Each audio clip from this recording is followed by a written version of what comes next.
Le choix du Burkina Faso comme premier pays de sa tournée africaine n'est pas fortuit.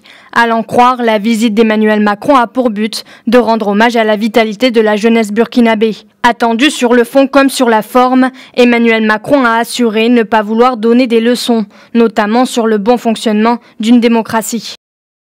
Le président de la République française n'a pas expliqué dans un pays africain comment on organise la Constitution, comment on organise les élections ou la vie libre de l'opposition.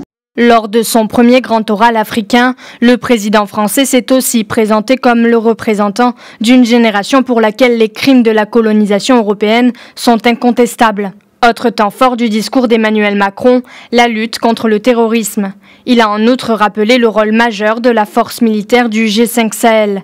Fin octobre, une première opération baptisée Aobi a été lancée, présentée comme une démonstration de force pour reprendre pied dans une zone délaissée par les États aux confins du Mali, du Burkina Faso et du Niger. Donc là-dessus, ma volonté est entière de voir les forces G5 Sahel sur les 3 fuseaux se déployer beaucoup plus rapidement, avec des opérations et des victoires. Emmanuel Macron a aussi indiqué qu'il souhaitait proposer une solution pour venir en aide aux migrants subsahariens, dont certains sont réduits en esclavage en Libye. Et je souhaite, c'est ce que je plaiderai demain lors du sommet Union européenne-Union africaine, que nous intensifions la coopération entre l'Union européenne et l'Union africaine pour démanteler beaucoup plus efficacement ces réseaux de trafiquants.